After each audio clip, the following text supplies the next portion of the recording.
Hello అండి, అందరికీ నమస్తే. మీరు చూస్తున్నారు money Mukund inspire YouTube channel. గతంలో మనం సెల్ఫ్ ప్రిపరేషన్ టిప్స్ చెప్పుకున్నాం. ఎవరైతే జాబ్ యాస్పిరెంట్స్ ఉన్నారో వాళ్ళు ఇంటి దగ్గర ఉండే తమ ఏదైతే స్టడీ స్కిల్స్ ఉన్నాయో వాటిని డెవలప్ చేసుకోవడానికి వివిధ రకాల కోచింగ్ సెంటర్స్లో వాళ్ళు అనుసరించేటటువంటి టిప్స్ని మీతో షేర్ చేసుకున్నాను. ఎవరైనా చూడాలి అనుకుంటే ఈ క్రింద డిస్క్రిప్షన్లో ఆ వీడియోస్ లింక్స్ మీకు ప్రొవైడ్ చేస్తాను, వాటి నుంచి చూసేయండి. ఓకేనా? ఈ వీడియో మొత్తం చూసిన తర్వాత మీకు నచ్చితే లైక్ చేసి సబ్స్క్రైబ్ చేయండి. ఇంకా ఈ వీడియో ఎవరికైనా యూజ్ అవుతుంది అని మీకు అనిపిస్తే వెంటనే ఈ వీడియోని షేర్ చేయండి. రైట్, ఇక టాపిక్లోకి వచ్చేద్దాం. ప్రీవియస్ వీడియోలో మన సబ్స్క్రైబర్ శ్రీదేవి గారు తను ఒక సజెస్ట్ చేశారు మనకి. ఏంటంటే, సార్ జాబ్ వస్తే ఎటువంటి ఫ్యూచర్స్ మనకి లభిస్తాయి అనే దాని మీదను ఒక మంచి వీడియో చేయండి సార్ అని చెప్పి ఆవిడ మనకు సజెస్ట్ చేశారు. ఈ వీడియోలో మీకు అటువంటి పూర్తి వివరాలు అయితే ఇస్తానండి. నా పేరైతే మీ అందరికీ తెలుసు, ముకుందరావు. మాది ఇక్కడే శ్రీకాకుళం దగ్గరలో విలేజ్ అనమాట, తమ్మినాయుడిపేట గ్రామం. మా నాన్నగారు ఒక తాపీ మేస్త్రి. మేము ముగ్గురు, ఇద్దరు అన్నదమ్ములు, ఒక అక్క. ముగ్గురిని మా ఫాదర్ ఎవరైతే ఉన్నారో తను బాగా చదివించారు. ఎట్టి పరిస్థితుల్లో కూడా మా చదువులు డ్రాప్ అవ్వకుండా తను చాలా జాగ్రత్తలు తీసుకున్నారు. అయితే నా చదువు విషయానికి వచ్చినట్లయితే నేను చాలా చదువులో పూర్ అనే చెప్పుకోవచ్చు. ఇక్కడ శ్రీకాకుళం దగ్గరలో పాఠశాలలోనే చదివాను 10th క్లాస్ వరకు. తర్వాత ఇంటర్ కూడా శ్రీకాకుళంలోనే పూర్తి చేశాను. తర్వాతను డైట్ ప్రకాశం జిల్లా మైనంపాడు ఒంగోలులో డైట్ శిక్షణా కేంద్రంలో డైట్ 2 years శిక్షణ కోసం వెళ్ళడం జరిగింది. సెకండ్ ఇయర్ నేను నా చదువు ఇంకా పూర్తి కాలేదు. ఎగ్జామ్స్ ముందు సడన్గా మా నాన్నగారికి యాక్సిడెంట్ అయ్యిందనే వార్త చాలా బాధ అనిపించింది. అయితే బేసిక్గా యాక్సిడెంట్ అంటే ఏవో చిన్న చిన్న దెబ్బలు తగిలుంటాయని చెప్పి అనుకున్నాను. కానీ ఆయన మరణ వార్త వినాల్సి వచ్చింది. 19 సంవత్సరాలు ఇంకా నిండలేదు. జీవితం ఏమవుతుందో ఎటు వెళ్తుందో తెలియని పరిస్థితి. అయితే ఆయన ఆశీర్వాదం అనుకోవచ్చు. ఫర్దర్గా జీవితంలో చాలా మార్పులు జరిగాయి.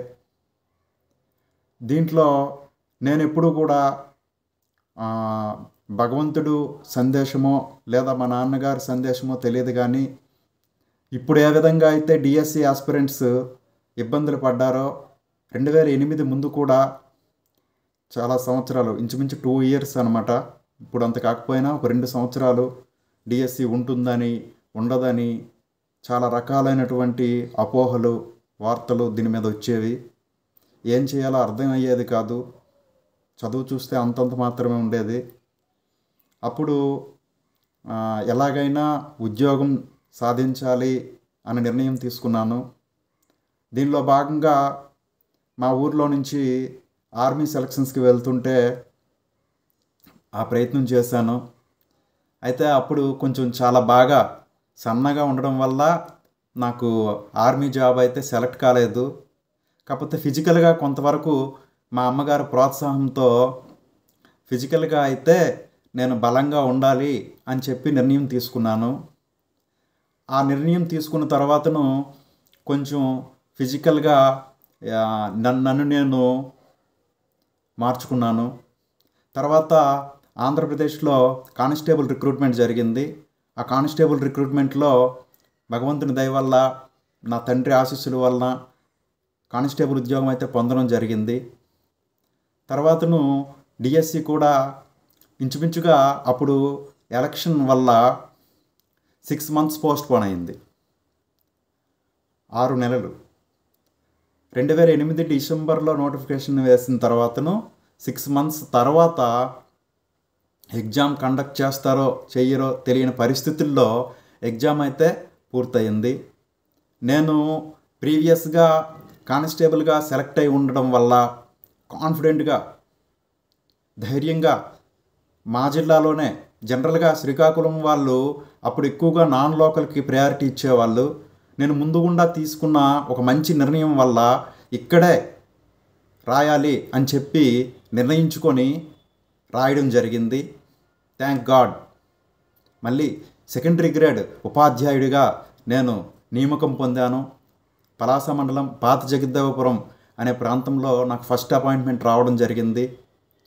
అయితే ప్రీవియస్గా మా ఫాదర్ మాకు చాలా బాగా చదివించడం వల్ల తనకు మించి మా మీదను, తను చదువు మీదను ఇన్వెస్ట్ చేయడం వల్ల చాలా ఎకనామిక్ ఇబ్బందులు ఉండేవి. అప్పుడు at the age of 22 years మ్యారేజ్కి ప్రపోజల్ అనేది చేయాల్సి వచ్చింది. ఫైనాన్షియల్గా కొంచెం ప్రెజర్స్ వలన 2012 ఫిబ్రవరి 12న మా మేడం గారి పేరు శ్రీదేవి బిర్లంగి. ఆమెను వివాహం చేసుకున్నాను.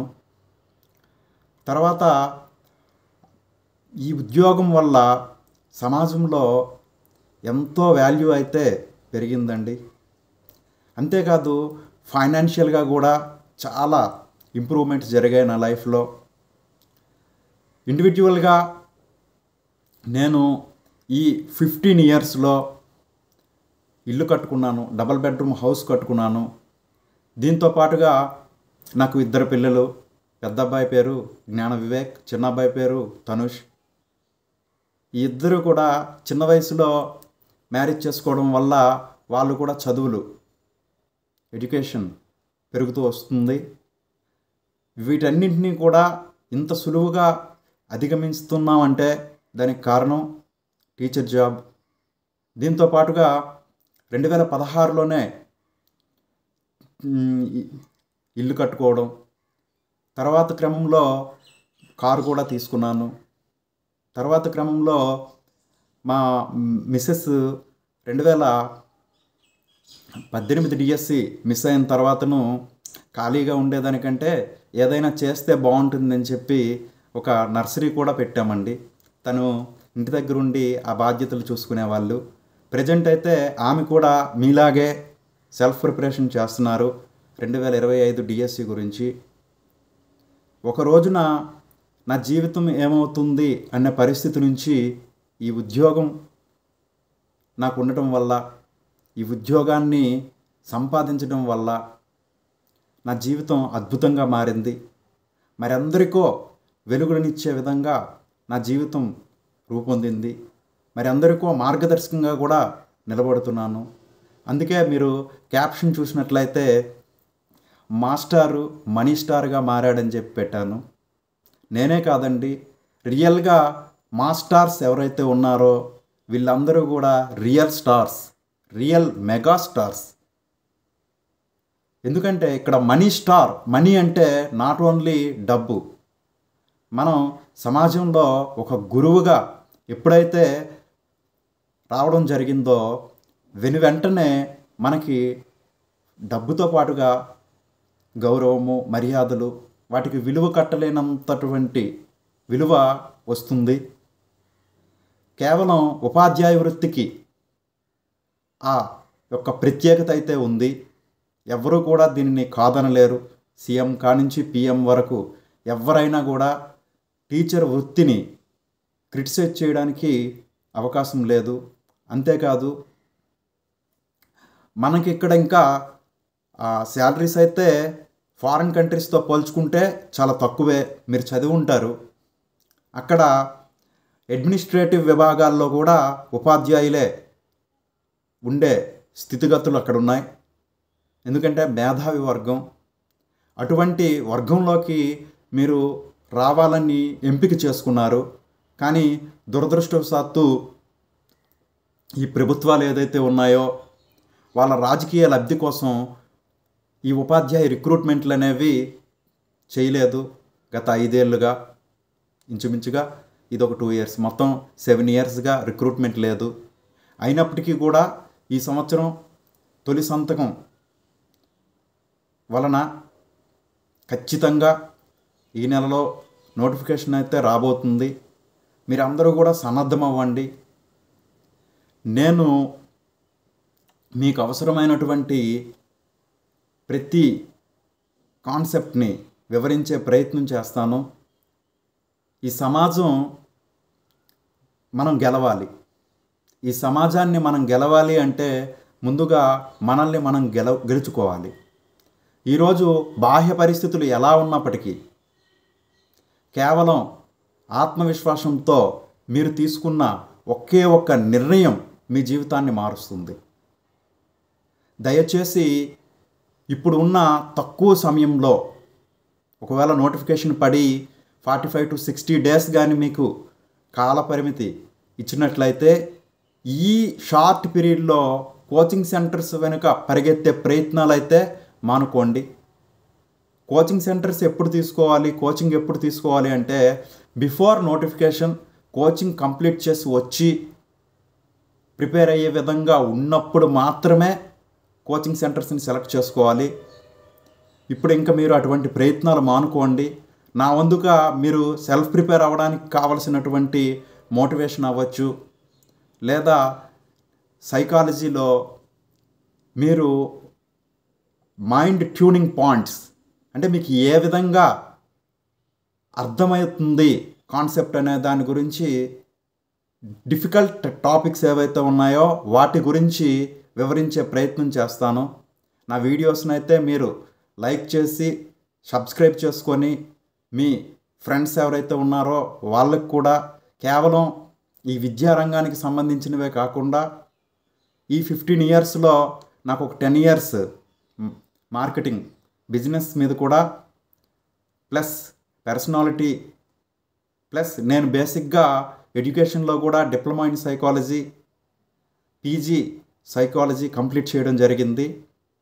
సో ఆల్రౌండ్ ఏ టాపిక్ అయినా కూడా మాట్లాడగలను. దానికి సంబంధించిన పూర్తి సమాచారం మీకు అందించగలను. ఫైనాన్షియల్గా కానీ మాస్టర్లు మనీ స్టార్లు ఎలా అయ్యారంటే బేసిక్గా మనకి ఈ ఉపాధ్యాయ వృత్తిలో ఇతరత్ర ఆదాయం అయితే ఏమీ ఉండదు. ఈ శాలరీ ఇన్కమ్ ఏదైతే ఉందో దీనిని ఫైనాన్షియల్గా ఎలా గైడ్ చేయాలి, ఫైనాన్షియల్గా ఎలా ఈ షార్ట్ పీరియడ్లో నేను ఇన్ని అచీవ్మెంట్స్ తీసుకున్నాను. ఇంకా జ్యువెలరీస్ పరంగా కానీ మా మేడం గారికి చాలా ఆర్నమెంట్స్ కూడా గిఫ్ట్లుగా ఇవ్వడం జరిగింది.